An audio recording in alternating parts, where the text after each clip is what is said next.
Nung nalaman ko na kasama ko si Kylene sa project na to, na-excite ako, honestly. Kasi nakasama ko na siya sa Black Lipstick, diba? Siya yung lead namin doon. And na-excite ako dahil gusto kong takayan niya ako, pahirapan niya ako, ganyan. And I'm really grateful. I'm thankful na ikaw ang Joanna sa ina ko. Kasi hindi ko naman talaga siya nabuo ko si Ina dahil din kay Joanna. Dahil sa kung paano binigyang buhay ni Kylene yung character ni Joanna. I'm really grateful and thankful na naka-work kita. Sobrang kulit nito! Kala niyo ba? Kunyari lang yan mamataray pero sobrang kulit. So, yeah, I'm happy to able to be work with you. Maraming salamat. Moment po namin ito. So ito na nga, Kate. Inaamin ko na. Hindi, syempre, katulad nga po na sinabi ni Kate, na kapag trabaho na po kami together sa Black Lipstick, siya yung nagtataray sa akin doon. Pero ngayon ako naman nagtataray sa kanya. And just like what she said, nabuo ko rin si Joanna dahil kay Kate. Dahil si Kate, she's a thinking actress. And nagbibigay siya ng emosyon sa thinking actress, yes po. Nagbibigay siya sa eksena. So hindi rin, mahirap yung eksena, pero kung may ka-eksena ka, nakasing galing ni Kate. At nitong mga kasama po natin sa stage, welcome. Nagiging madali yung mahirap na eksena na yun. Yun po. Maraming salamat. Sabi nga ni Kate kanina, you wanted Kylene na apihin ka naman sa screen. And nakita namin sa video kayo na parang inudgod ka pa sa basurahan. So, and more. And more. So, how do you prepare for those kinds of scenes? Nagkakasakitan ba kayo? Paano? Actually, oo. Yakapan muna po, pag-uusapan namin anong tututuhanin ba natin. Pero sa amin po kasi dalawa ni Kate, gusto talaga namin mas totoo para tagos na tagos sa screen na ating mga kapuso. Pero syempre, aminin ko naman po, may mga moments talaga na hindi namin maiwasang magkasakitan. Pero kami dalawa ni Kate were really professional, so alam namin na trabaho to. Pero syempre may pag-sorry din po. Meron nga po time na iyak po kami dahil nasaktan po namin yung isa't isa off-cam. Ay, wag po, Tita Connie. Yes, I agree po. Sa lahat ng sinabi ni kayo, din yung sasabihin ko dapat. Pero hindi, totoo po yun. Actually, before this scene na kukunan namin yung basura scene, na 2 versus 1, oo, kasama si Roxy po doon. Pinagtulungan lang naman po nila akong dalawa doon, opo. Pero grateful ako kasi nag-ask kayo sa akin. Totoo po yun. Kate, tututuhanin ba natin o dadayain lang natin? Pero sumagot po ako sa kanya na totohanin natin para mabigay natin yung totoong emotion dito sa eksena. Pero syempre, hindi naman po nga maiwasan na magkasakitan, magkaroon ng mga sugat, ganyan. Pero alam naman po namin yung parte ng trabaho po yun. At walang personal. Yan po. Alright, thank you. Yeah, Miss Connie, this is another iconic role. Here po. Ito po. Hindi na ako tumayo kasi may tao sa likod eh. Here. Sorry. As I was saying, boy, this is another iconic role for you, Miss Connie. Pero what makes this character parang unique and close to your heart? First of all, it's because like the character, I'm a real Lola in real life. So that really hits home very closely. And yung character na may dementia, may Alzheimer's, challenge para sa akin yun. It's another challenging role. So I was really just excited to portray Oria de la Costa. And also, parang comeback niyo po to sa afternoon.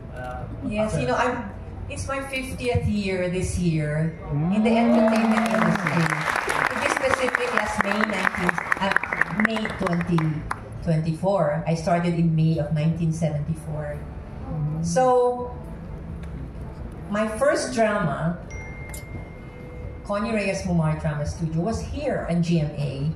And that started in 1981, the year after I gave birth to my second child. And so, after that, talagang din ako after the noontime show, laging ako na ang next, diba? Every Saturday. So, when I found out that this was gonna be on the afternoon slot, parang ito sa welcome thing for me na parang, wow, may dahilan si Lord kung bakit ako nabalik sa afternoon slot. So, akala nila kasi na parang, ay, alam nyo na afternoon slot to, baka ayaw ko na kasi I was doing prime time na nga, no? Sabi ko, hindi, exciting for me. It would be really wonderful to just see how it is again on the afternoon slot. And I know that many of my followers are, the housewives. So yung mga iba, anak na ng mga dating mga followers ko. New generation. Yeah, the new generation. Actually I'm working even with Gen Z. Si Kailin, unang araw ko pa lang ng taping eh. Gen Z, Tita, Gen Z. It's a blessing from God to be working and to be working alongside the Gen Z generation and the millennials. And also having as an audience, Gen Z. Kasi parang feeling ko, through the years, parang lagi akong binibigyan ni Lord ng iba-ibang show na pabata yung mga kasama ko. So may reason ang Panginoon sa ginagawa niya. At natutuwa rin ako kasi, believe it or not, I still have fans now who are younger, much younger than me. I can't mention naman yung mga iba. Can I mention mga shows sa iba? From mga 100 Days to Heaven. Kasi mga bata laging nakakasama ko, diba? Yung Nathaniel, My Dear Heart, madami kong kasama mga bata. So yung mga kaidaran noon, or mas matanda, at saka yung mga kaidaran ni Nito, at saka yung mga kaedad ko at mas matanda sa akin, blessing, di ba? That they're still watching me. So, I just believe that there's a purpose, and I'd like to stay close to what the Lord has created me to be, use my giftings for His honor and glory. That's what's happening. So, thank you. I answered your question. Last one lang from you. I would like to piggyback on the title of the show, Shining Inheritance, or just Shining, the word itself. Since sabi niyo po, you're celebrating your 50th year in the business, can you share with us one of your, let's say, shining moments as a television star po? Hirap. Ang dami kasi 50 years eh. Sobrang dami. Shining moment. Miss Lilibet, ano ba yung shining moment ko? Wala ako talagang ma-point out na in specific eh. But I guess really, what's in my heart is that ang pinaka-shining moment ko talaga siguro na hanggang ngayon nandito pa ako. Naiyak ako. Hindi naman iyakin ako talaga ever since, di ba? Those who are familiar with what I do, what I've done in my career. I'm just so blessed. I feel so grateful that God has allowed me to use what He has given me, what talent He has given me, until now, that I'm 71 years old. So, I just feel so grateful, thankful, blessed. So, glory to God talaga sa lahat ng ginawa niya sa career ko. And of course, we're thankful po sa inyo for sharing with us your talent. Maraming salamat. Thank you. I love you, Tita. Gusto ko lang malaman what made you say yes to this project. And kumusta naman pating yung series? To be honest, I think this is my first ever na regular teleserye dito sa GMA7. First ko na. Yes, so usually kasi nag-focus ako talaga sa movies. And kung meron man akong teleserye sa kabilang channel. And nagkaroon ako dito ng sitcom nung mga 15 years old ako. So that was mga decades ago. So wala talaga. Ito yung first ko. And also nung nakita ko yung cast, ito talaga yung first time ko lahat sila makakatrabaho. So parang lahat first sa akin, except si Wendell. Kasi teenager pa lang kami, talagang nakatrabaho na kami. So, tama naman yung mga, wala naman past, wala naman. Pero we're always friends. And lagi, nung nakita ko yung role, sabi ko, and lagi in-offer sa akin 3 beses na ata na magiging anak ko si Kailin Alcantara. 3 beses. So, ito talaga, sabi ko, parang meant to be na talaga, kailangan maging anak ko na siya. Ito na yun. Hindi naman. Lahat talaga yung schedule no, kasi talaga lock-in. Anong time na yun, wala akong yaya. So, it's always me until now. So, that's why ito talaga sabi ko, this is worth it. And also, alam ko maganda tong show na to. I can feel it. Everyone talaga. Talagang lahat ng effort dito. At ang ganda nila talaga. Thank you so much. Maraming salamat po. Nabanggit niyo na rin lang si Mr. Wendell. Sir, Magandang hapon. Sir, kamusta po? Mabuti naman po. Sana mabuti rin po kayo. Yes. Sir, gusto ko lang malaman kasi nabanggit na yung Miss Aubrey na matagal na rin kayo nagkasama. So basically, eto mga kasamahan niyo yung mga nagsisimula pa lamang sa industriya. I was just, wondering if you share some insights pagdating sa acting, pagdating sa, handling Yes po. Actually, when it comes to sa mga advice, not unless tinatanong po nila ako. Kasi yan po yung parang syempre, mahirap pong mag-direct sa set ng kapwa-artista natin. Not unless po, nagtatanong lang, especially sila Paul. And minsan, sir, to be honest, hindi ko na rin po hinihintay na, hindi ko masabing nag-advise or basta pag nakita ko na parang kailangan lang ng support, more on, ako na rin po yung pusang lumalapit sa kanila. But magkaiba kasi yung nag-advise ka when it comes sa parang nagdidirect ka na, syempre, with all due respect po sa ating mga director. And kung ano lang yung kung ano lang yung mga kailangan lang, for example, when it comes to internalize, pag mag-internalize, especially mga anak ko dito, si Paul, siguro nagtutulungan na lang kami. Yung mga basic practice lang po, exercises, something like that, na makakatulong para sa scene. Yun po. Yes. Kayo ba ni Ma'am Aubrey, may napansin ba kayong kaibahan from your generation kumpara sa mga kabataan ngayon in terms of, approaching the role of work? Yes, sir. To be honest din, kami ngayon parang mas more on, well, hindi ko masabi hindi rin kami ganun ka-focus or ka-seryoso sa mga trabaho namin. Pero ang generation ng mga bata ngayon, iba, talagang yung mga scenes nila, malaki man yung role nila, maiksi man yung role nila, parang talagang they're being grateful. Siguro sa past na mga nangyari rin sa atin, sa mga dumaan sa mga experiences natin from the pandemic. I don't want to mention it anymore, pero mas naging malalim ang mga bata ngayon. And syempre sa social media, nakatulong din talaga sa kanila. Actually po, nai-inspire din ako doon sa mga bata at nagpapasalamat ako sa kanila kasi akala namin kami lang yung focus or ganun. Ang trabaho kasi sa amin ngayon, kasama na po namin yung pamilya namin dito, ang mga anak namin. Dito namin sila binubuhay sa trabaho nito. Pero itong mga batang to, wala pang pamilya. They have their families, pero wala pa silang mga anak, wala pa silang mga binubuhay na asawa. Pero pag nagtrabaho sila, parang malalaki na yung mga anak nila at parang malaki na yung pamilya nila. Ganun po sila ka-dedicated sa trabaho nila. That's why I'm very grateful also, katulad nila, Miss Aubrey, kami, kasi na-inspire po kami sa mga bata ngayon. Which is, kung ano man yung hirap, struggle na ginagawa namin sa buhay namin, sa work namin, mas mahirap yung ginagawa nila ngayon na nagiging panahon. So, thank you guys. Maraming salamat sa inyo. Siyempre, honor to God. Salamat. Thank you, sir. Ma'am. Thank you, of course, sa production team ng Ms. Nieva.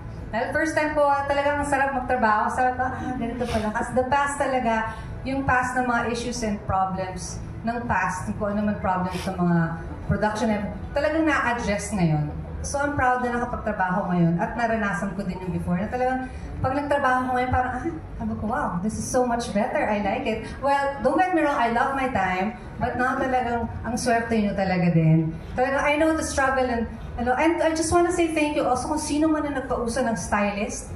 Because kami, nung unang panahon, may movies kami, isang 50 days, dadali namin yung damit namin 50 days. Continuation, accessory, shoes, sa amin lahat yun. Oo, wala kaming stylist. Wardrobe meron. Ay, isahin yung mga clothes mo. Even TV. So thank you yung mga gumagawa na gawin. Please continue doing it. Thank you po. Maraming salamat. Thank you po, yes. Madam. Yes, Kai? Yung first question. Ano po ba yung first question? Ayun, nakakababa po kasi yun, Ate Rose. Ako lang naman ako, charot. Hindi nga yung kakay. Kumbaga, bilang kontrabida ngayon, parang ikaw yung co-pilot yes. ng mga mababait dito. Ayan. So, paano yung pressure, kung paano mo babanggain din itong si Kate, yung character ni Kate, at saka ni Miss Connie? Siyempre, sobra-sobra po yung pressure kasi katulad nga po ng sinasabi ko before, dati comfort zone ko po ang pagiging kontrabida. Pero ngayon po, hindi na. So, kinakabahan po kung paano siya i-accept ng ating mga kapuso. And doing the scenes naman po with Kate, like, napag-usapan nga po namin kanina, meron pong kami ginagawa na usapan bago mag-take. At para po pagdating sa take mismo, eklarado na po sa amin yung gagawin namin. With Tita Connie naman po, lagi po kinakabahan kapag si Tita Connie. Pero like, si Tita Connie po kasi, pag may, katulad po na nakita nyo kanina, may mga scenes po na sinasampal po ako ni Tita Connie or nananampal po si Tita Connie. Ayaw po ni Tita Connie talaga. Pag si Tita Connie sabi ng Tita Connie, please, totohanin niyo na po yung sampal. Para ramdam ko po, ayoko, baka masaktan kita. Okay lang po yun. So, para po sige, sampal siya. So, ayun po, it's easy because we have a relationship, a deep relationship behind cameras. And syempre po, sana na translate din po yan on cam. Sige po. Okay, what made you decide na bumalik sa kontrabida role dito sa Shining? I requested po sa aking team na mag-kontrabida po ulit ako because I miss playing a complex role and Joanna is really complicated. Sobra. Mabait naman po si Joanna pero may mga ginagawa lang po talaga siya na hindi maganda. And Joanna's feisty. She's aggressive also. At ang hindi po maganda, isa sa mga hindi maganda na nagagawa ni Joanna naging feisty and aggressive din po siya pagdating sa lola niya. So, yun po siguro yung mali. Hindi po pala siguro, mali po talaga. So, last na, Kailin. May I make singit, Miss Rose? Ang gagaling ng mga kasama kong artista dito. Itong dalawang babaeng ito, magkaiba silang klaseng umarte. Pero parehong ibang klase. So, minsan mahirap kasi pag mga bata ang kasama mo nga, na like what Wendell was saying, minsan hindi seryoso. Ito talaga mga seryoso sila and they know what they're doing. They're studying. I think you're studying your lines and your rope, right? So, I'm happy and proud to be working with this young bunch. Yeah, follow up na rin po ako, Miss Connie, kasi alam ko po itong role niyo dito, sobrang napaka-inspiring. Kung mapapanood po talaga ng lahat, ang dami nila magiging take-away. Kasi po ako, I personally, siguro 3 beses ko napanood to sa yung K-drama nito. So, pwede pong sabihin na isa yun sa reason kung bakit nyo tinanggap to. Yung mismong karakter or personality ni Grandma. I have no idea. When I was offered this teleserye, I had no idea what Shining Inheritance was all about. I had no clue. I tried to Google it and all, so that's as far as I went because I won't say I'm not a fan, but I don't really watch mga K-dramas and stuff, no? Anyway, that's another story. But, but when I learned that Aurea de la Costa had dementia, and eventually nga Alzheimer's, specifically Alzheimer's, yun nga iba eh. Kasi I follow, sometimes, when you look at IG, you see some reels about that. And even before I was offered this particular teleserye, meron na akong kinaibigang isang matanda online. Hindi kaibigan, but yung daughters niya, ganun, kasi I was, pinakita ko sa iyo yung direct, di ba? Remember? Naaliw ako. Actually, tagal ko na nga, nakalimutan ko na kung sino siya, kaya pas lumabas na naman siya kahapon yata sa akin sa reels ko. So gusto kong, yung parang, kasi diba yung mga matatanda, minsan binabaliwala ng mga anak, ng mga tao sa paligid nila. So, parang sa puso ko rin na kailangan makita nila, na kailangan pinapahalagan din itong mga taong ito, inaalagaan, minamahal. At lahat naman tayo tatanda eh. Diba? So, yun yung gusto ko. Tapos yung kung paano alagaan, kung yung may different ways and approach kasi of taking care of somebody with Alzheimer's. So here we hope to be able to help people understand kung paano ba. Yung kasi sa Shining Inheritance na Korean version, hindi ko talaga masyadong alam kung paano ang extent ng dementia ng Alzheimer's ng matanda. Kung paano ginawa. Oo. Kasi dito parang halos buong show doon nagsimula at nag-end eh. So I think we are not exactly the same as the K-drama. We are the Filipino adaptation. And I think the basic parts, I think Direk will explain that later. He's in a better position to explain that, no? Kasi kung hindi maging redundant lang tayo. Pero yun, basta,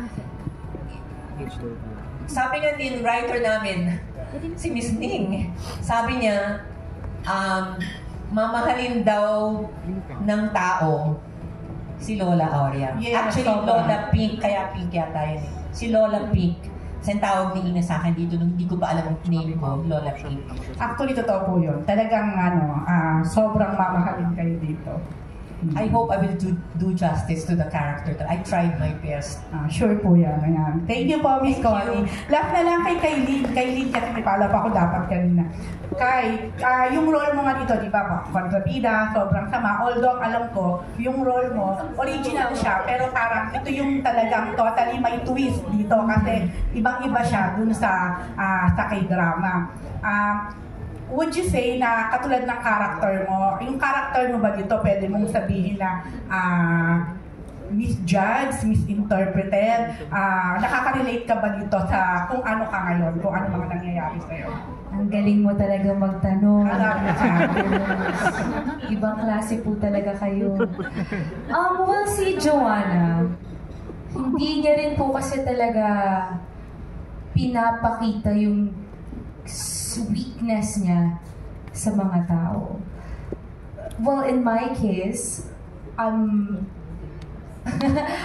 in my case, pinapakita ko rin naman po yung strengths and weaknesses ko because tao lang din naman ho ako. At katulad ni Joanna, tao lang din naman po siya. So, in a way, nakaka-relate po ako sa kanya. Pero hindi po sa mga parte na nananakit siya. At syempre doon lang po sabi, misjudge, ganyan. At syempre bilang artista, hindi naman po maiiwasan yun, hindi po ba. At ayun po. Okay. So what you see is what you get talaga. Sa totoong Kaylin, tama? Opo. Thank you. Talaga namang updated sa online si Madam Rose. Next po ay si Mr. Richard Paglikawan of Lionheart TV. Hello, good afternoon.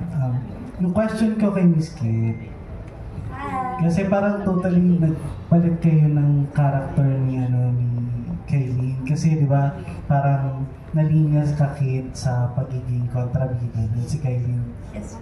Recently talagang bida yung mga tumatak kay Kaylin. So, ikaw Kate, very powerful yung dalawang kasama mo, especially si Miss Connie at saka si Kaylin. Very powerful talaga, lalo na as kontrabidas. So, ikaw ba Kaylin, may fear ka na parang masapawan ka dun sa mga scenes? And, sorry. Ibaliktad lang. So, may fear ka ba na parang baka magkasapawan? And ano yung parang pinlan nyo na para maging lumitaw na ikaw talaga yung bida? So, sa totoo lang po, honestly, never naman pong tumatak sa isip ko or pumasok sa isip ko na, bida ako dito, kailangan ganito, galingan ko, ganyan.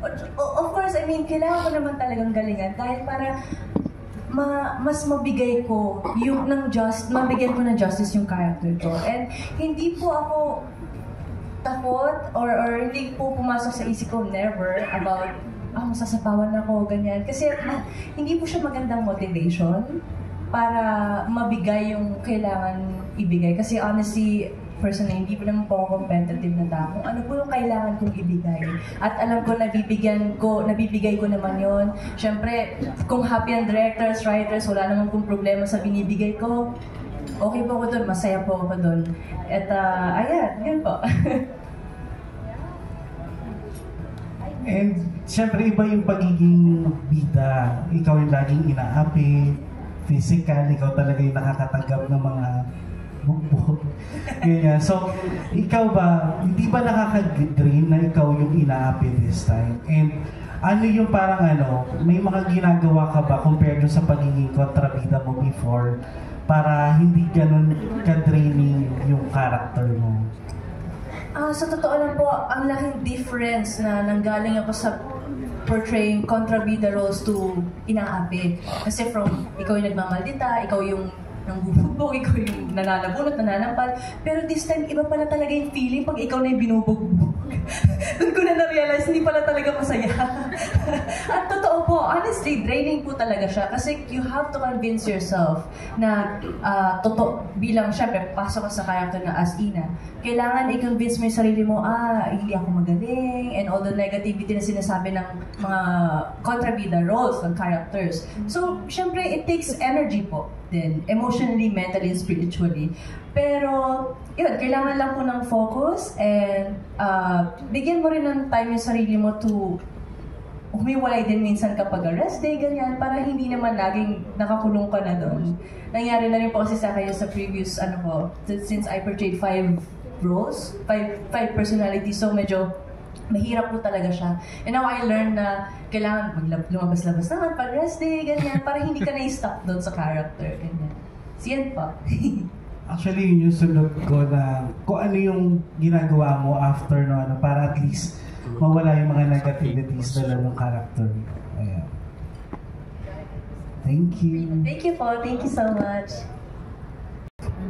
Nung sinabi po sa akin na si Tita Connie yung inaay namin na maging Aurea de la Costa, hindi ko na pinakawalan yun.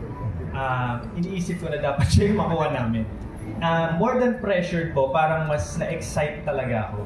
I really wanted to work with her because it's not every day that you get a chance to work with someone as reputable and as talented as a Connie Reyes. And I really told her that personally. I tell her every time na doing my taping, I really feel blessed. Even parati po ako nakangiti pag siya yung ka-eksena because marami akong natututunan sa kanya. Bilang director, syempre, sabi nyo nga po, hindi pa tayo, mas bata pa tayo, relatively. So, continuously po, gusto ko rin matuto. And the only way to learn is to learn from people na nauna na sa'yo sa industriya.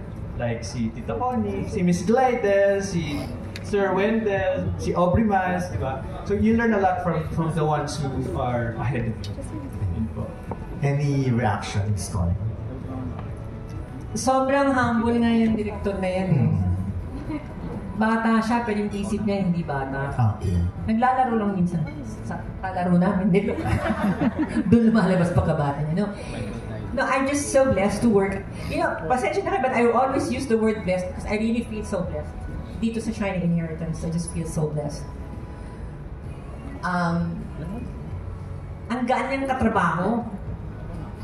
Kahit minsan hindi ko yan naririnig na minsan makita mo medyo lalakas ang boses pagka medyo magulo na sa set na kailangan gawin. Natural lang naman yan, dapat lang, di ba? Hindi ko siya naririnig na magsalita ng hindi maganda. Very encouraging siya. He listens. I think that's one of his strengths Nakikinig siya sa artista niya kung may suggestion. Parang direct paano kung ganito, ganito.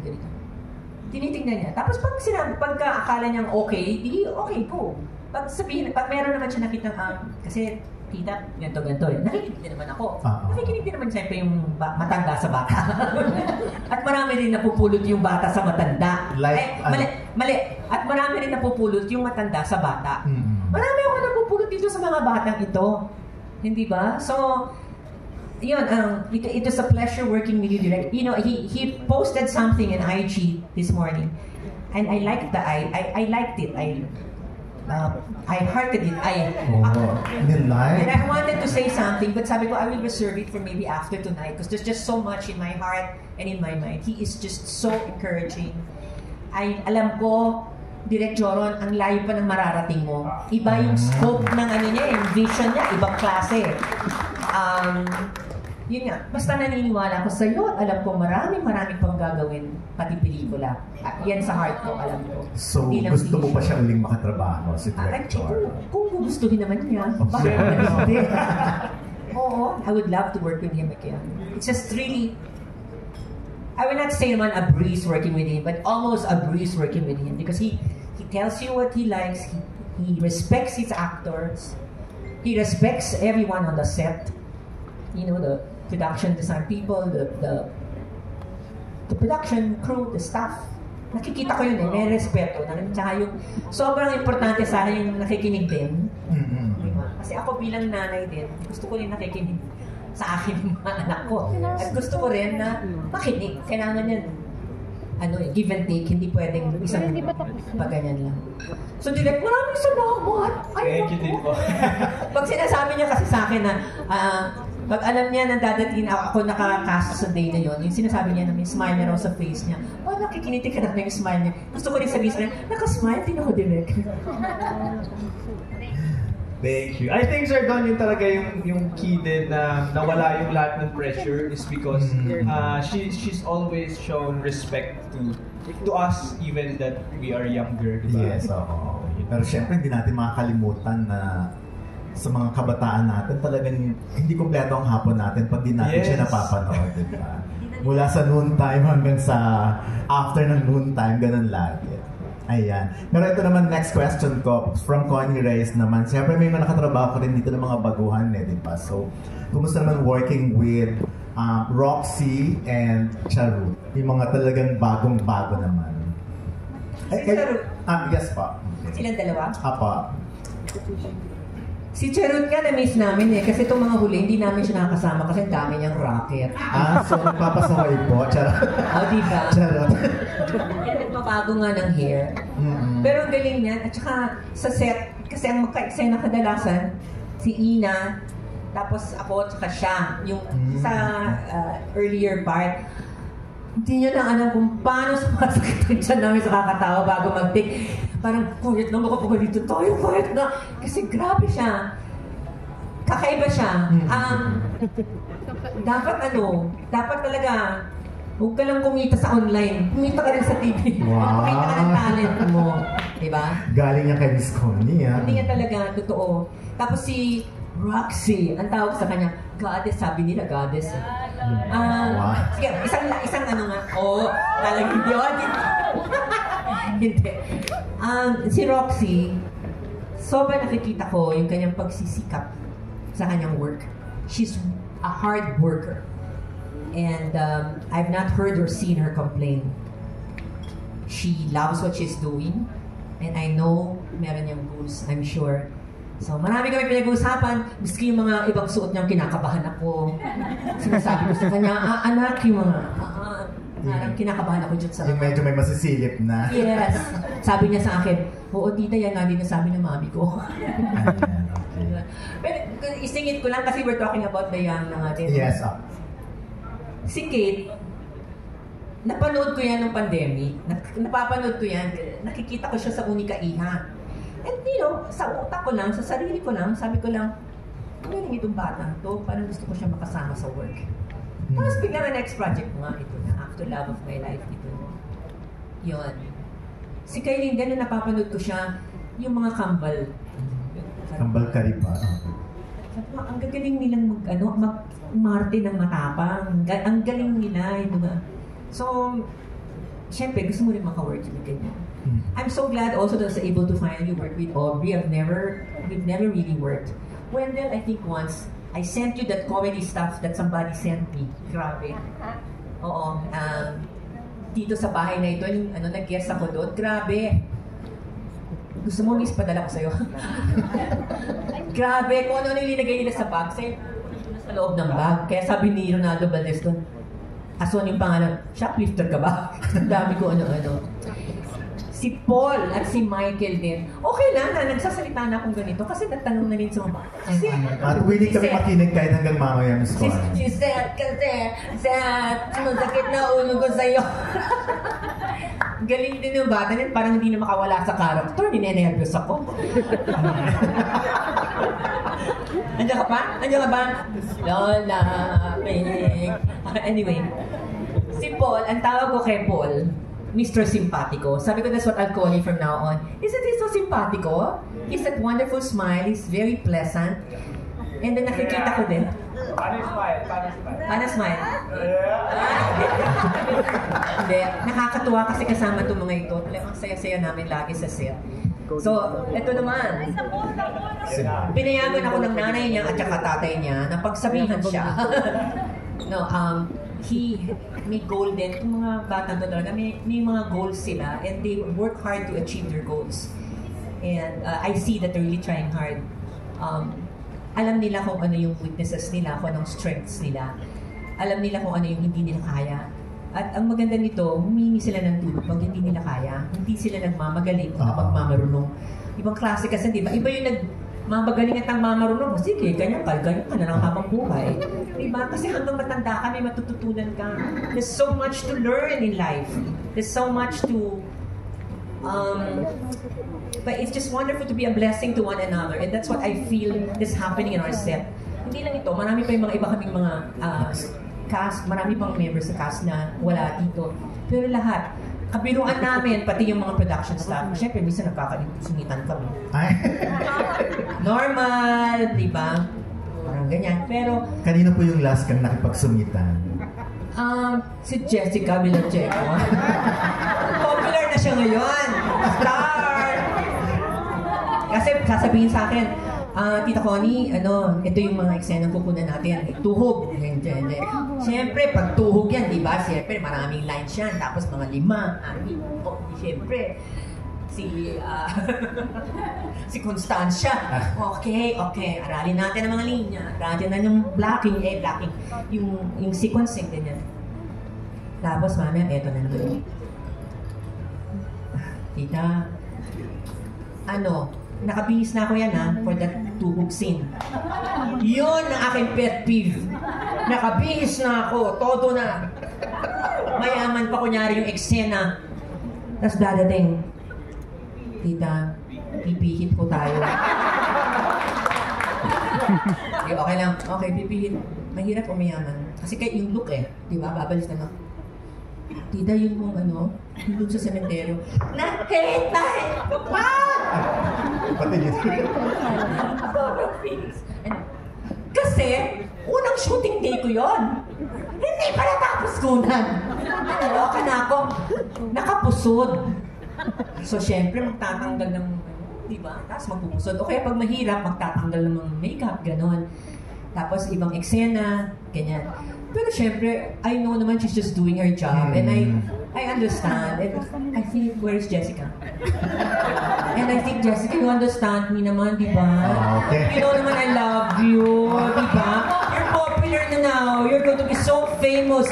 Jessica Villacheco of Shining Inheritance. No, thank you for your love and patience. Rewarded by chocolates. So yun, ang sarap-sarap lang kasama sa trabaho lahat sila. So kita nyo na, dumadaldal ako kasi sobrang saya ko. Tsaka, grateful din ako sa kanila. Pag kayong nagkwento, parang parang ang bait pa rin ng dating. Hindi nakakainis. Yung kayo pa. Kahit walang filter, pero parang sarap pakinggan. Anyway, ganun. Sobrang, nakikita naman ninyo kung paano ko na-enjoy ang aking pagiging, nasa showbiz in the entertainment industry. 50 years ko nang ginagawa ito. Enjoy pa rin ako. But of course, I have to pace myself. So, parang at gusto ko, magpaparinig na naman ako. Sana, pangarap ko, balang araw, magkaroon ako ng sitcom. O kaya dramedy. Dramedy. Kasi kita naman ninyo, marunong naman ako magpatawa. Akala nila kasi puro drama. Oo nga. Iyak dito, iyak dyan. Medyo sana ako sa kakayak. No, but whatever naman they give me, if I think it's a real good role, which they have been giving me, even my last with Love of My Life, sobra, I'm so grateful. I'm so grateful to GMA, Miss Lilibeth, Miss Sheryl, Miss Ali, Mr. Anthony. Thank you. And, yan lang po masasabi ko. Parang naiba yung flow ng question. na bago. Pero anyways, ayun, ang sarap din kasi syempre kausap. Hindi, direct talaga. Actually, to be honest, yung question na yun for direct. Ako ba yun? Ano yun? Pero dahil nasagot na ni Miss Connie, iba na lang yung tatanungin ko. Tanungin ko na lang daw to kung sino ba ang mas magaling kay Kate at kay Kylene. Sino raw ang mas paborito mo sa dalawa? Sir Don, I forgo my opportunity to answer this question. Then, joke lang. Dahil sure magkaiba sila ng strength when it comes Yeah, di ba? Una, magkaibang role naman kasi sila. So, hirap talaga ikumpara. Di ba? But si Kylene and I have worked longer before. Kasi nung pumasok sa GMA for Kambal Karibal, kami talaga yung magkasama. So, nasubaybayan ko na yon, yung Kylene na yon. So, nung sinabi sa akin na siya yung makakasama ko dito, it's more of an excitement kasi gusto ko makita how she's matured as an actress. Because I've known her as a teenager ka pa na nanokay. Yung Kambal ganyan pa teenager. 15, di ba? Siyempre, pag ang artista, nakaka-experience ng buhay, di ba? Nasasaktan, sumasaya. Nag-iiba rin yung atake ng acting. No? So ngayon ba, dahil tapos na siyang masaktan, di ba? So masaya siya, nagbago ba? Mahusay pa rin si Kylene. At sa tingin ko ay mas humusay siya ngayon.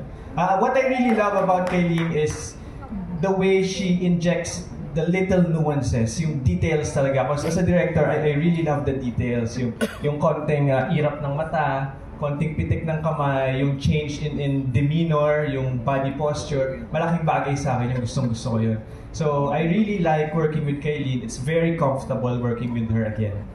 Si Kate naman, kontrabida ko siya una nakakatrabaho. Puro pala kay kontrabida una ko nakatrabaho. Sa Waray naman, no? Si Barbie naman ang binuboljack niya doon. So, nung pero very short lang yun, Sir Don. Maiksing panahon lang kasi tinamaan kami ng COVID noon eh. Yung time na habang nasa Green Hills kami, may sinusundo yung ambulansya na patient 001 yata yung sa Green Hills. Anyway, nung naka-work ko ulit si Kate, to me, Kate is a mystery in the beginning. No, it took some time for me to really get to know her.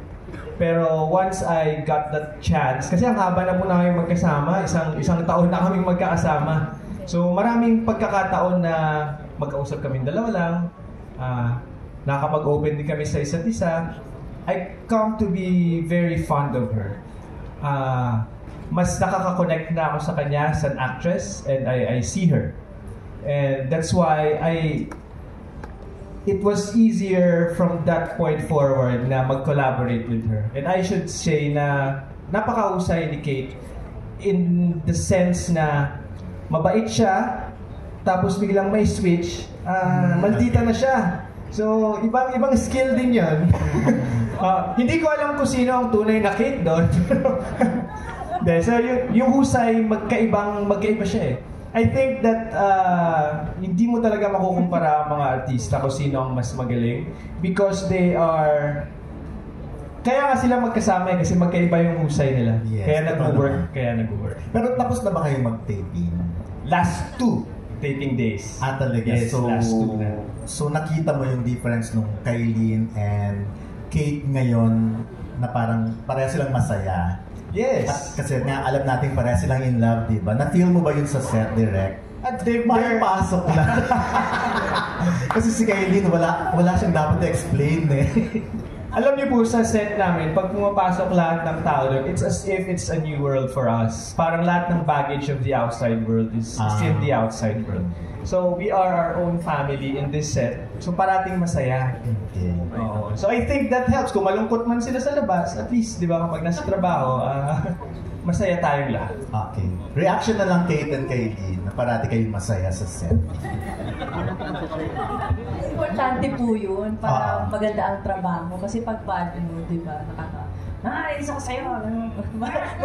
Mapagbubuntunan, di ba? Tsaka hindi makakapag-deliver ng maayos. Pero for me, kahit anong naman po mararamdaman mo at the moment, malungkot man, galit, frustrated, masaya, inspired. Actually, parang magic nga po kasi nadagamit mo siya sa kung anong eksenang kukunan. Parang magic talaga siya. Yung experience outside, yes, yung nararamdaman mo. Yes, at the moment. So it helps, it really helps sa craft. Yan, ikaw naman, Kyle. Ako po gusto ko magpasalamat kay Direk. Maraming salamat po sa magagandang words na sinabi niyo po sa amin ni Kate. And yeah, kami po talaga sa set, we're all professionals. Like what Direk said, lahat po ng baggage na dinadala namin. Personally. May mga side comments ka po na ako lang nakakarinig. Like, ano ba yung Paul ang sinasabi mo? Masaya naman talaga si Kaylee, chef. So, iba po talaga yan pag nasa set na. Dapat focus lang po sa karakter, sa proyekto na ginagawa. Ayun. Last na lang, bakit pa parehas kayo masaya? Okay. Napansin ni Paul, oh.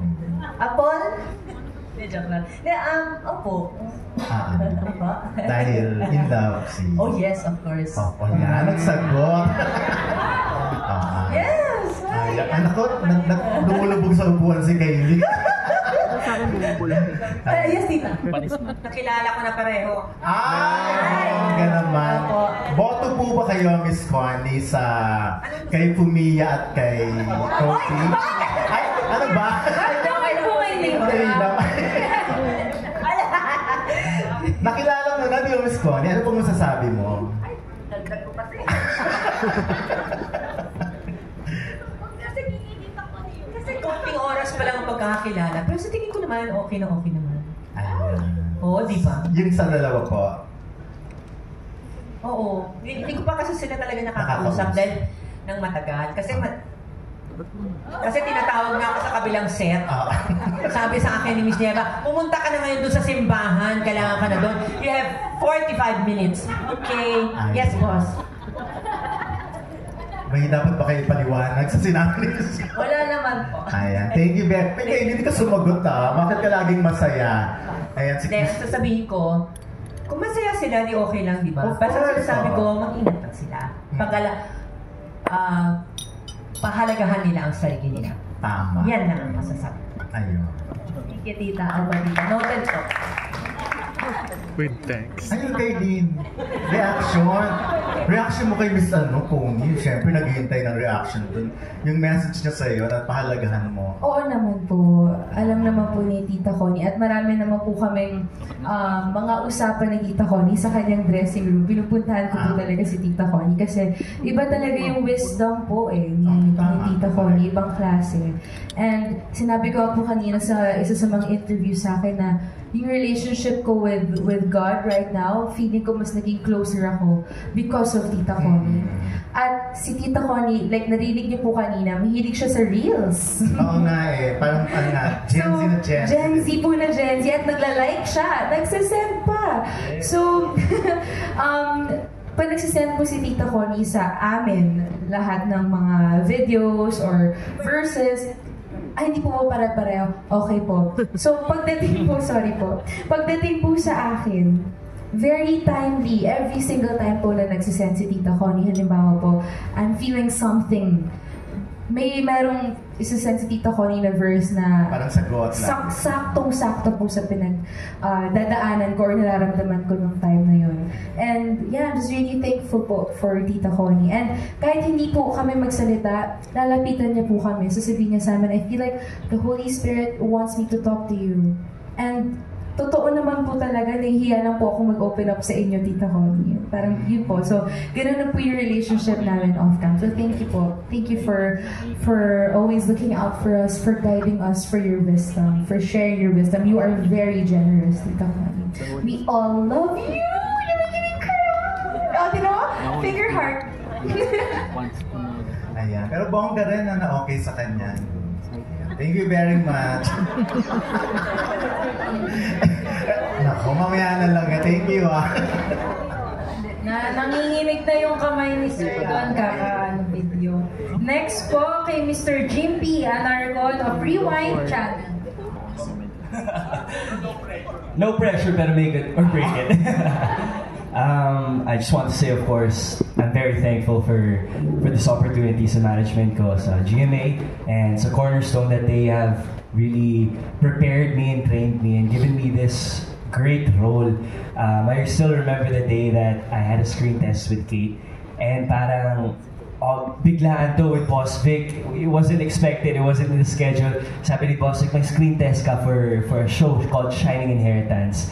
And I remember going home that day, I fell in love with that character. Parang there was something in that character na sabi ko sa sarili ko, kailangan ko makuha to. I was just so determined. I prayed for it very hard to the point then I searched about Brilliant Legacy siya sa Korea, right? So I watched the whole series in 3 days dahil na-excite lang talaga ako. And I fell in love with Yuwon. And siguro after filming this for almost a year and now we've seen the great trailer, masasabi ko lang pong blessed ako kasi it's big pressure na kasama ko mga veteran actors dito, Tita Connie herself, ang lola ko po dito, so kinakabahan ako doon, but yung pressure na yun nawala, naging excitement when I got to share a scene with them. Tita Connie po kasi, I just want to say, this is my first drama show, so merong mga eksena na kailangan talaga umiyak, maging vulnerable, and I must admit to myself, that's one of my weaknesses, but Tita Connie is there as a lola on screen but also off screen. She prays with me. She prays over for the scene that really helps me. Kasi yung pong ganun na as an actor, as a newbie, as someone who wants to prove their position in industry, parang hirap na hirap ako sa mga eksenang challenging, but Tita Connie gives me that warmth na I just want to say thank you Tita Connie, kasi iba po yun, hindi lahat ng mga nakakatrabaho ko is willing to pray, to help me prepare. So, I'm very thankful for that po. And of course, with Kate din, bilang kapartner ko po siya dito, as they mentioned, rom-com yung original Shining Inheritance. This one's more family. Familiar. Isa-isa, pero kay Kate lang, gusto ko lang sabihin na-confuse ko kay Kate nung una. Meron kaming one-on-one workshops dito. Na mysterious talaga si Kate. Mysterious in a way na once nag-bloom na siya sa set, grabe, mapapawaw ka na lang na napakagaling ni Kate. For me, doon yung starstruck. And na-starstruck ako kay Kate. Oo hindi lang sa ganda, pero sa ganda ng work niya. Minsan di nakaka-dialogue si Michael. And I always mentioned sa mga interviews before that my dream leading lady is Kate Valdez. So maraming salamat po na ay nakapartner ko pa si Kate. Nasabi ko din before, I want to work with Kylene. Naging twin ko dito. Kambal ko si Kylene Alcantara na magkahawig tayo pero sa dimples. Yung lagi pinag-uusapan namin. And of course, you know, si Kylene. Well, Kylene is Kylene. She's very great talaga ever since. So, to me, veteran actress na siya. That's someone I was very intimidated na eh. Oo, veteran na yan. No, sharing scenes with her, makita mo man yung kontrabida side niya in person, masasabi ko lang, mapapawaw ka. To the point na, uy nga, character nga pala ako dito, hindi ko nanonood. So, iba yung power ni Kylene. Si Paul naman, Tita Connie vibes eh. I'm just very thankful po again with this cast and to Direk for helping me with this pressure. Again, it's a make it or break it for me, and I just want to say I gave it my best. I know that this is my first big show, and it's more of a learning show, and I can say that I truly learned a lot from this Shining Inheritance program, and all I can say is I'm thankful and I'm very grateful. Of course, si Miss Connie kanina, she mentioned a lot of very good things about the whole cast, including Nuno. So ano na lang yung reaction mo din about that? With what you've shared also kanina na grabe pala yung relationship niyo din in the show and behind the scenes. Yes po. Masasabi ko lang po talagang Tita Connie is our role model, is our mother po on set. Hindi lang ito sa mga artists, pati sa production. But she's someone that we can talk to, we can open up to, ask for a prayer, and talaga nakikinig po kami sa kanya kasi yung mga advices niya is filled with love, filled with genuineness, and that's something na that itself, working with you lang po, honestly, is a blessing. Kasi there's so many things I learned from her that I can apply to my everyday life. Kaya maraming salamat. Natutuwa din po ako na nag-enjoy si Tita Connie, and yung sa Reels, naku, totoo yan, very updated si Tita Connie. Siya ang totoong Gen Z. Sa buong cast, ang makita ko sa DMs ko, Miss Connie Reyes, sent you. Nakakakilig Nakakakilig po. So, masaya talaga po. Thank you, Michael. For Thank Paul you. naman, of Hi, course.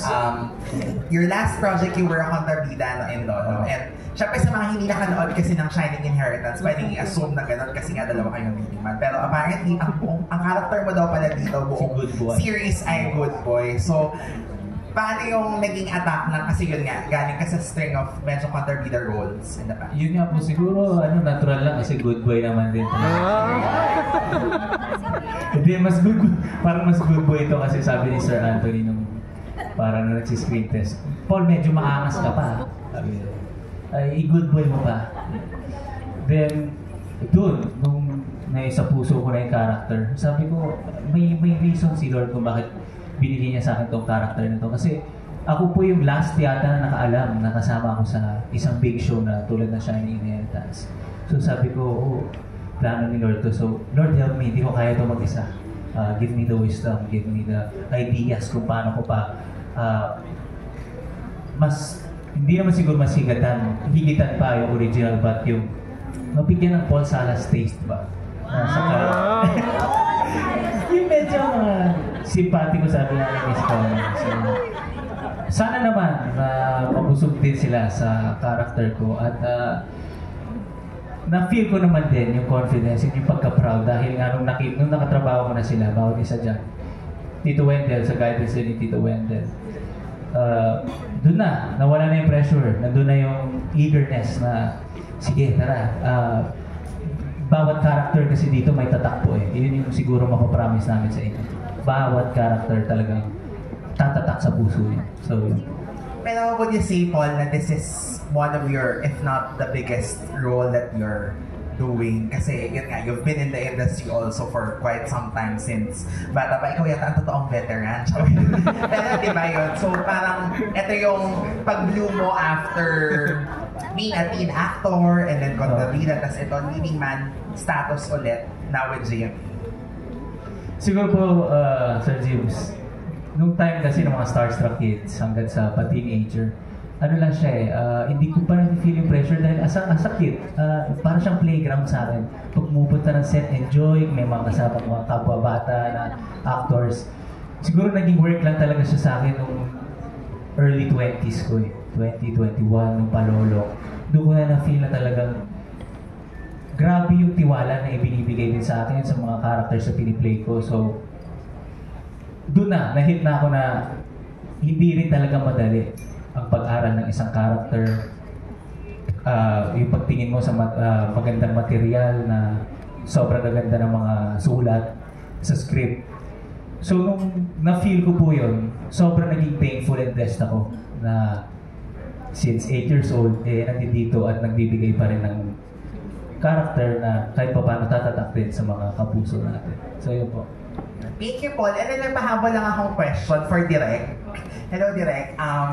Kasi nabanggit ng fan natin ng Shining Inheritance dito. No? Charot.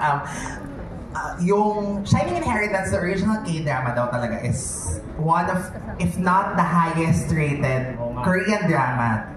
Yung pa din, it is the highest talaga daw, di ba? And dito naman sa GMA, 3 beses siyang inere, napunta na sa, from prime time, napunta sa umaga, naging kung anong time slot.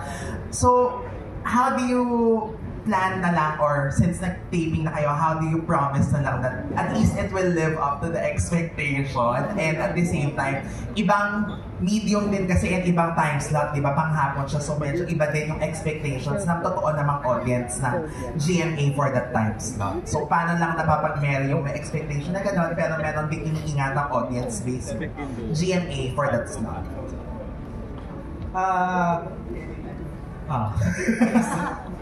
Hindi, yung original kasi light siya, di ba? Rom-com siya, but it's still about family. And that specific element ang nag-hit sa GMA na this will still work today because it's about family. So, yung family drama, pag nilagay mo naman siya sa panghapon o kahit sa panggabi, it will really come close to the hearts of our viewers kasi tayo as a society, family-oriented talaga tayo. So, hindi ko sinasabing this is an exact replica because you really cannot. This is 15 years ago. And the values now, di ba? The technology pa lang, dati ang cellphone doon, napanood ko kasi yung original nito ang cellphone doon, wala pang picture-picture, di ba? Wala silang internet. Ngayon, iba na. So, there are a lot of parang advancements na in the adaptation of the Philippines. It will live up in the sense na we will give you a different experience from the original, but with the same heart of that story. So the story is still there, it will always be there, especially yung puso ng mga karakter. Ako mismo bilang director, yun ang binantayan ko. Kasi mahal ko rin yung mga original na characters, dun gusto ko sila. So nung i-translate siya into a Filipino adaptation, I think not just me but also the creatives were very meticulous about that, na dapat yung puso ma-maintain. So in that respect, I can guarantee you na maihahatid pa rin ng bagong adaptation yung puso na ina-expect ninyo mula sa original. Okay, thank you so much po and congratulations in advance. Okay po, next po Mr. Albert Abelido of... Bakit ka ba nakakahon ka na sa ganon? Wow, I really love playing Amy. For those who are fans po talaga ng Brilliant Legacy or Shining Inheritance, Amy is a very interesting character. Pero syempre, medyo may twist, may Filipino twist. Binigyan siya ng spice. So, palaban si Amy dito. Siya yung inggit-herang stepsister ni Ina, which is played by Kate Valdez. And this is my third kontrabida role. And I am very grateful. I feel like, ang saya maging kontrabida kasi hindi ka naman talaga sa totoong buhay, hindi naman tayo pwedeng magalit ng ganun. So na-enjoy ko na nalalabas ko yung emotions ko in that way. And I have always been a lover of Philippine television. And pag nakikita ko yung mga kontrabida, sabi ko, grabe, napakagaling nila. And I just wish to I just hope na someday sana I would consider myself effective kontrabida, and I hope I give justice to the role of Amy. Sana. How different are you as a kontrabida here? Anong bago naming app dapat tabangan sa'yo as a kontrabida? Ngayon siguro kasi marami kaming kontrabida here. Ayan, si Kaylin, si Miss Glidel, si Miss Aubrey, medyo kontrabida din. Marami si Sir Wendell, and then my difference siguro, parang nag-usap kami nila Direk. Direk has played a big role in helping me kung paano ko ba bibigyan ng buhay si Amy.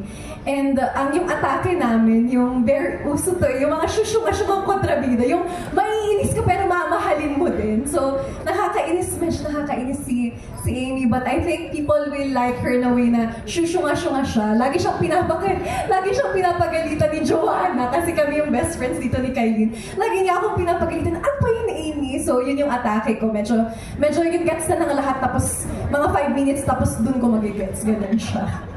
So ito yung pagko-funny din pala. Oo, sana kung matawa kayo, nasa sa inyo yun. Baka hindi sinasabi ko funny, hindi pala. Okay. Congrats, dear. Thank you po. Thank you so much. And then yung last question ko for Charuth. Go, Charuth! Go, Charuth! Mars, ikaw na to. Charuth sa gitna. Para mapicturean po ako. Ayan. Oh, wow. Eh, congratulations! Sa papanood ko yung mga content mo. Normally, yung kausap mo lang, sarili mo lang. Oo nga po eh. Madami pa po palang tao pwede kausapin. Pero, like, how is it for you transitioning to mainstream through television? Kasi like yung content mo, your own script, your own direction, and all, but this time, it's more of the yung creatives injecting kung ano yung gusto nilang makita from you. Pinractice ko. Oh, wow. Kakaibang Charuth po ang makikita nyo dito. Charas, unang teleserye ko po ito. Wala pong kakaiba. Yung transition po from online to mainstream, grabe. Super laki po, ang lawak po bigla nung sa mainstream po. Ang dami pong kakausapin, ang dami consider, ang dami pong pakikinggan. Which is super na-appreciate ko naman po kasi in-audition ko po tong role na to. And super grateful po ako na naging part ako ng show na tayo, nakilala ko po sila. Tapos never po na-experience ko na nakita po nila ako as from online po. para po talaga nila akong tinreat na bagong member po nila na i-guide po nila dito sa show na to. And super thankful po ako na naging friends ko po kayo. Nagugulat po ako gabi po, kasama po ako sa na-chat ni Tita Connie. Nagkakagulatan na lang po, may nag-chat po, Connie Reyes. Ay, ba't ako may ka-chat na artista? Ayun po. And sa mga scenes po, parang di ko po alam kung nakukuhanan po ako ng clip doon. Nakanganga po ako sa kanila kahit nasa eksena po ako mismo. First time ko po naka-eksena si Kate, umiyak po siya sa kaliwa lang po. Kasi nandun daw po yung favor ng camera. So, parang nakakaloka. Directed on cue po yung iyak nila. Tapos after po nung scene, after po nila magsigawan at iyakan, parang wala po nangyari. Tapos ako po, na-amaze lang po ako sa kanila na, ay, tapos na pala yung scene, nalis na kami dito. So, ayun po, super, sana po, mapanood niyo po itong show po namin. Kasi kung hindi po, ipadelete ko na lang po kay Direk yung clip ko po. Hindi po ako papanood. Pero may add lang po ako doon sa sinabi ni Charut. Kasi I appreciate her dahil nga first time yung naging artista. Ito po ang kwento niya. So, yung character niya si Cecil was the last character to be auditioned. The last character to be cast. So, siya na lang yung kulang, siya na lang yung missing piece. Tapos siya rin yung huling nag-audition talaga. And then, ang hinahanap namin as Cecil is yung bubbly kasi di ba, miserable na yung buhay ng bida. Kung miserable din yung friend, parang sobrang sad na. So, ang hinahanap namin yung bubbly na masayang kasama, masayang panoorin. And si Charut, perfect siya doon. So, ang usapan, di magpapasaya lang tayo dito. yun yung simula. Hanggang pusa, nagkaroon na siya ng mga eksena na, okay, break up scene mo to sa boyfriend mong si Archie. Hindi ko lang alam po kung gaano naggulumianan yung utak niya kasi kinailangan din po niya umiyak. So abangan niyo po yun na si Charut na nagpapasaya sa atin ay meron pong heavy scene talaga. Heavy po talaga. Major po. Oo. So yun si Charut. So thank you for taking on this project. Thank you po. Patingnan niyo po kung saan po tutulo yung luha ko. Kasi po naiyak, actually yung iyak ko po nun sa pressure na lang po. Kasi sabi ni Direk, kaya pa ba? Yung acting ko, tsaka paggabi na, yung continuity, tapos umiyak na lang po ako nun. Tapos habang naiyak po ako doon, okay, next scene, dito masaya ka dito. Tapos nagano pa po ako. Ayun po yung mga aaralin ko pa po sa pag-artista, yung mabilisan po palit. Last lang, how are you in terms of getting feedback? Kasi di ba, when you do your own content, sarili mo lang yung nagsasabi, maganda na ginawa ko. But this time, dapat si Direk sabihin niya na okay yun, di ba? How are you with that? Nakaka-pressure po. Pag po binibigay na po sa akin yung audio po, parang kausapin ka daw ni Direk. Huwag binibigay yan. Tapos sasabihin lang po, Charut, okay ba tayo? Nagigets mo naman yun dito. So, ako po, itatake ko po na lahat ng mga opportunity, ito pong mga new experiences ko po, learning opportunity ko po to para mas maging better naman po. Ayun po, thank you po. Congrats! Thank you po. Mag-host na po. Baba po muna ako, sandali po. What can you say na si Miss Connie Reyes na nagsabi na magaling ka? And can you share kung gaano kadali o gaano kahirap yung gumanap ng isang mentally challenge na? Wait lang. Miss Connie Reyes, sinabihan ako magaling. Naku, magaling na ako nun. Thank you po. Siguro po, medyo challenging din po kasi yung role ko na may mental illness. Nung nag-audition po ako for this role, hindi ko po talaga akalain na ako yung nakuha. Kasi ang dami pong bata na nag-audition. So nung nakuha po ako, nagulat po ako. Sabi ko, paano ko gagawin to? Yung mga roles ko na iba mga normal, paano kaya to? Buti na lang po, kasama ko sila Direk, yung mga other cast po na nandito po sila, tinutulungan po nila ako na mas mag-grow po yung skills ko sa acting and mas maging natural po yung role ko as si Nono. Ayun po, sana magustuhan niyo po yung pag-play ko po as Nono. Abangan niyo po yan. Thank you. Thank you po. So Miss Connie, even in your... Miss Connie here. Here po. Even in your past projects po, your co-stars would always say na, na-touch nyo yung buhay nila through your wisdom, through your warmth.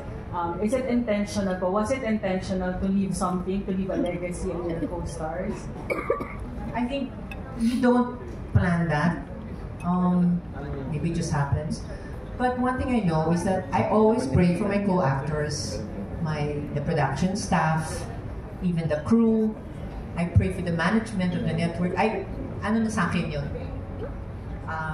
Second nature na talaga. I pray and I want to bless them in any way that I can.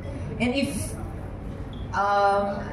they say that there's something that I left, maraming salamat, diba? Parang hindi ko naman pinaplano na, uy, sana makatouch kasi ganun. One thing I know also, in the Bible, there's a verse saying, out of the abundance of your heart, your mouth will speak. So if in your heart, you have good intentions, and you want to be helpful to people and kind, then yun lang din talaga yung lalabas sa mouth mo eh. Yung hindi mo pinaplano. Tapos may mga needs or may mga situations na nagkukwentuhan kayo, nag-uusapan. Minsan nga iniisip ko, baka nga naiinis sila sa akin kasi hindi, talaga. Never daw, sinabi niyo yan. Kasi minsan, syempre diba, kung mayroong sitwasyon and you find an opportunity to talk about that, kunyari, mga sex, mga out of marriage, mga ano-ano, mga ganyan. Sasalita talaga ako na hindi ako naninermon, nagko-quote ako ng verse sa Bible. Yung gano'n, kasi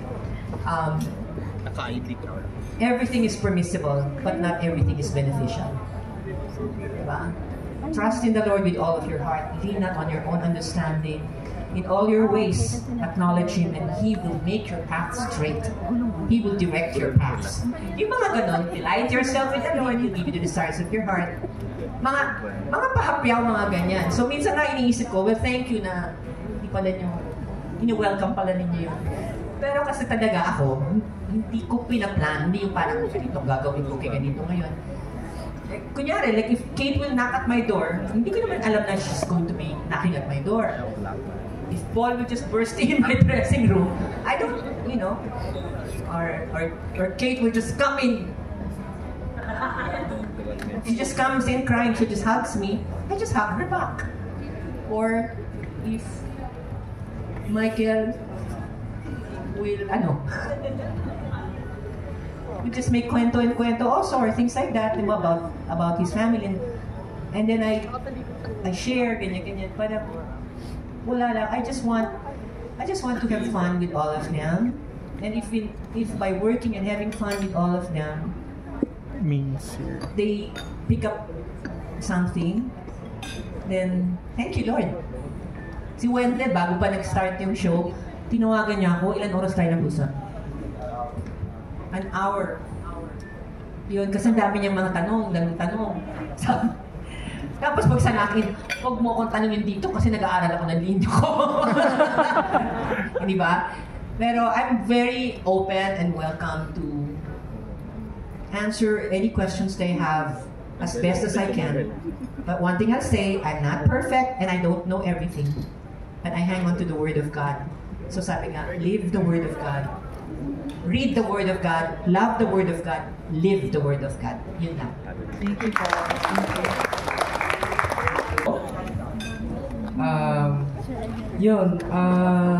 Super thankful ako kila Direk dahil ako po yung pinili nila na gumanap as Nono. And yun po, dapat abangan niyo po si Nono dito sa Shine Inheritance. Yun lang po.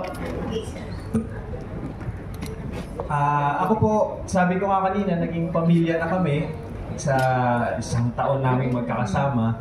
And my only wish is that we impart the same warmth to our viewers, na sana maramdaman din nila kung ano yung saya at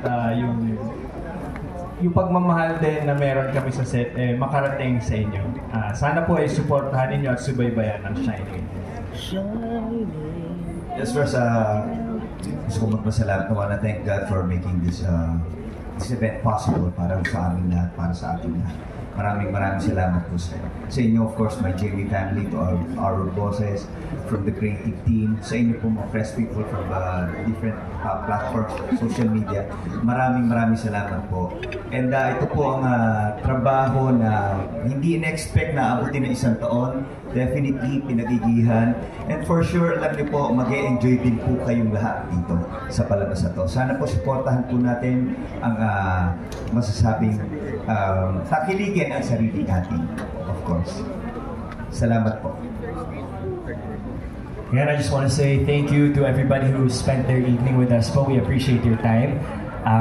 Ito pong Shining Inheritance, talagang it's gonna be difficult for us because it's an adaptation, but we're very proud sa atake ng Pinoy. We put our own very flavor to this, our hearts and our passion para mapakita namin sa buong mundo that the Filipino version will leave a great impact just like the original, and we're very proud of that. Kaya please, sana subaybayan niyo po ang Shining Inheritance. Maraming salamat po ulit. Of course, to my GMA family for giving me this great opportunity, and to my manager Sparkle and Cornerstone po. Thank you guys. Thank you po. Okay, next daw po si Kuya Paul po. Sorry. Madam Connie, save the best daw po. For last, nahuli lang po. Yung quote. Roxy, ikaw na. Sige, ako nila muna. First of all, thank you so much for taking the time and getting out of your way to support us. We appreciate it deeply. And I have always been a fan of Philippine television. Mula hapon hanggang gabi, mahilig po talaga ako manood. And I love that we have an adaptation.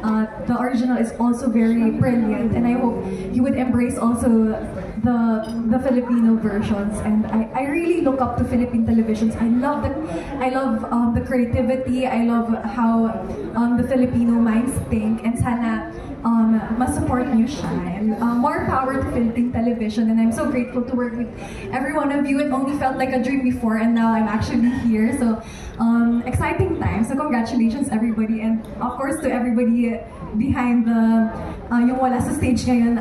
Thank you for all the love that you pour into this project, and this project is really made with love, perseverance, and hard work. So good luck, and let's claim success for this show. Just want to say thank you to Miss Nieva for always calling me. Kahit minsan yes or no, pupayag siya sa akin. Thank you so much. And GMA, thank you for welcoming me again. And this is gonna be an exciting show. I know it's gonna be big. For sure, sa cast pa lang nung nakita ko lahat. And excited ako makita lahat ng scenes na ginawa. Dahil hindi naman lahat talaga magkakast eksena kami. Sa tagal na ginawa namin to, excited ako na makita lahat kayo, guys. Excited ako sa ginawa natin lock-in. First time ko mag-lock-in, it's very, naging close ako sa lahat. And then, thank you for welcoming me also. Thank you. Ay, ngayon lang nagsisink in na tapos na tayo. Papalabas na tayo kasi medyo nasanay na po no, na sa 1 year na DTHS, my work, nakasama yung mga passionate actors and actresses. Siguro salamat dahil there's something about the show no na bumalik yung fire, yung passion sa heart ko sa pag-acting. Thank you po sa tiwala na binigay din ng ating producers sa napakagandang story na to, Shining Inheritance. So sana po mga kapuso, mapusog kayo sa Shining Inheritance at makita nyo yung hard work at yung pagmamahal at passion at yung dedikasyon na ibinigay po namin dito. Salamat po.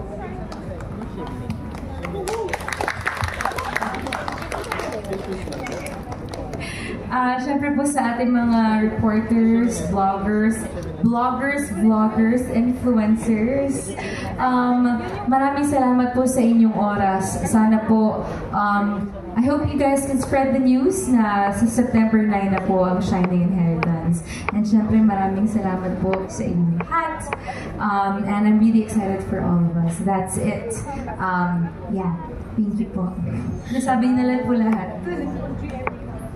Again, gusto ko lang po ulit magpasalamat sa mga taong nagbigay ng oras ngayon. Alam ko po may mga lakad tayo. Medyo nakita ko kanina masama ang panahon. So, ayan. At yes, maulan. Kaya mag-ingat po sana tayo sa ating pag-uwi mamaya. Pero nais ko pong magpasalamat sa nakasama ko sa show na to. Tita Connie. Salamat po sa And to everyone there, for your guidance and thank you for your encouragement sa akin. No, for being my best brother. Yeah. Ba't naiyak? Sobrang saya ko lang po. Sobrang babait ng mga kasama ko sa show na to. And I just feel so beyond grateful and blessed na binigyan po ako ng opportunity na i-portray ang role bilang si Ina. At salamat sa mga kulay na binigay nyo, contribution para mas maging shining si Ina at tayong lahat. So yeah, thank you, Kai. Thank you po, Miss RP Roxy. Charut, my bestie! You're welcome! Yes. And to Miss Clyden, na nagtataray din sa akin dito. She's played the role of Lani. Ayan. And aking tatay si Mr. Ariel Rivera. Ayan. Maraming salamat po to Jimmy Bosses for always giving me the best characters lagi. And to the creative team, thank you so much po. Maraming salamat. My Sparkle family and Jimmy Network. Thank you so much po.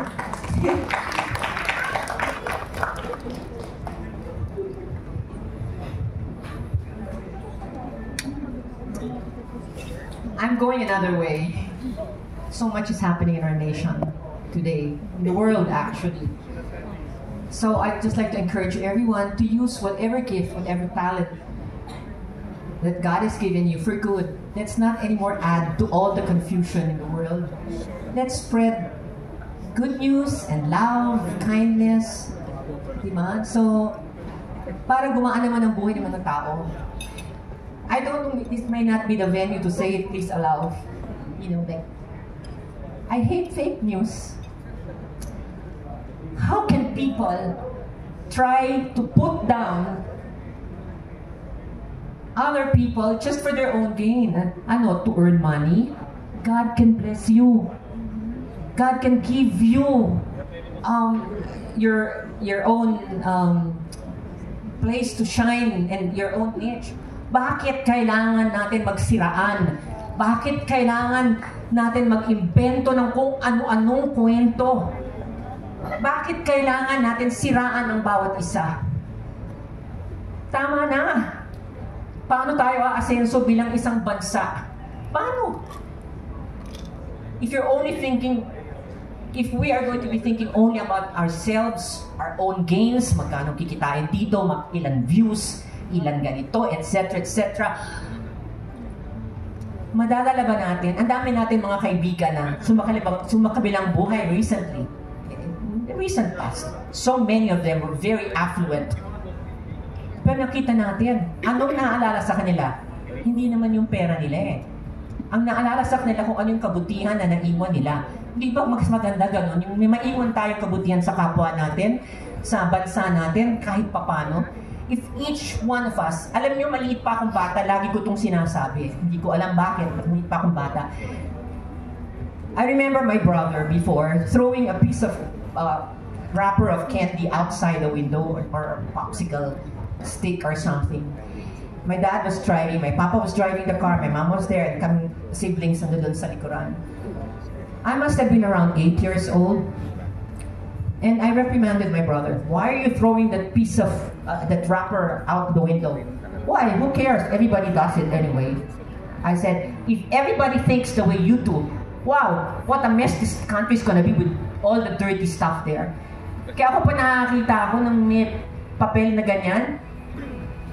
Pag nakita ko yung mga nagtatapon, lalo kong pinapakita, kinukuha ko at tinatapon sa basura. We have to be good examples to the people around us. Hindi ko sinasabing in a big way. Even in a little way. And when you do that, it ripples. May mga effect yan na maganda. It's just like the power of the pen. Okay? Mga manunulat. Nakikita naman, like, I'm sure our creative team knows that. The people who watch your shows, your body of work, We'll be so blessed. It's either to learn something or not. So kayo rin, di ba, yung mga influencers, vloggers, mga kaibigan namin sa press, alam naman ninyo kung sino yung mga, kung ano-ano mga pinagsasabi at pinagsusulat. Sana let's try to influence each other to do good.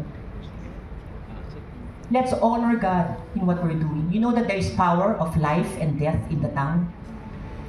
When you bless people and you say God bless you, there's a reason. You're blessing, God does something to that person when you say God bless you.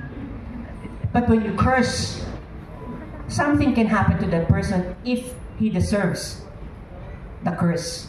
But in the Bible, it also says, an undeserved curse will not rest. So kung yung sinabi mong curse, pupunta dun sa, binitawan mo para sa isang tao, babalik at babalik yon. It will not rest on that person that you cursed. Babalik sa'yo yon. Remember, every good deed that we do will come back to us. So every bad deed we do. Nakakatakot, di ba? Pwede ba ako magkwento, isang kwento? Tungkol sa isang OFW. Naging patotoo namin ito sa 700 Club Asia. I don't remember the exact, this is just like, excuse me na lang, basta yung gist na lang ito. Dalawang OFW workers, they were working in a laundry shop. Ang laundry shop po, isang place kung saan pwedeng madaling magnakaw, kung saan pwedeng madaling gumawa ng hindi maganda. Kasi ang daming mga naiiwan sa bulsang pera. Ang daming mga, hindi lang bare-bare minsan. And so the story of this man was, may dilemma siya kung kukunin ba niya yung nakita niyang malaking pera dun sa bulsa. Bakit? Nangangailangan siya eh. May sakit yung asawa, manganganak, kailangan ng pera, etc. Pero sabi niya, nakonsensya siya. Hindi ko kaya. Hindi, Lord, kaya mo naman akong bigyan ng pangbayad ko sa ospital, sa asawa ko ganyan. So hindi niya kinuha. Sinoli niya. Pag soli niya, I think may pabuya siyang nakuhang konti. But actually, more than the pabuya, God provided. God provided for yung nangyari sa asawa niya, na nanganak, ganun. Basta, nag-provide. May tumawag na kapatid yata na, oy, di ba manganganak na si ganyan-ganyan? So, binigyan niya. So, tuwa siya. May isa naman. Yung isang tao naman na yon nag-work din sa laundry shop. Sabi niya, pagkakataon ko na ito, kailangan ko eh. Ganun. Kinuha niya. In other words, inuwi niya yung perang nakita niya na malaking halaga. You don't also sometimes understand how some people forget yung mga bundles of money sa pocket nila. Siguro hindi din nakasalanan, baka yung sino man na nag-ayos ng gamit nila. Kinuha niya. After a few days, a few weeks, nagkaroon ng mga aksidente, mga grabing nangyari sa pamilya niya. So, babalik at babalik sa atin yung mga ginagawa natin mabuti o masama. God sees our hearts. So, let's honor God with what we do. If He called you to write, do it positively. If He called you to act, to direct, to be a production assistant, to be in management, whatever it is that God has called us to do. Kasi iba-iba tayo eh. Iba-ibang tawag ng Panginoon sa atin. Pero, kahit na boss yan, kahit na walang malaki o maliit sa Panginoon, pare-pareho yun eh. Sobrang pareho. The important thing is that we honor God. So with that, I'd just like to do this and say that Shining Inheritance is something that we really worked hard for, as our director and my co-stars here has mentioned. May puso po, it's a heartwarming project that we are very proud of. It may not be exactly to the letter like the Korean one, but we have our own Philippine flavor. Our very own Philippine flavor. And for this, we hope that it will be a heartwarming telenovela which is going to bring the hearts of men and women, families together. We hope that it will bring young people more love and respect for their elders. we hope and pray that even the elders would also be kind and understanding towards the young generation. Ang dami hong mapupulot na aral, konti lang ho yan kasi alam ko, gutom na kayo.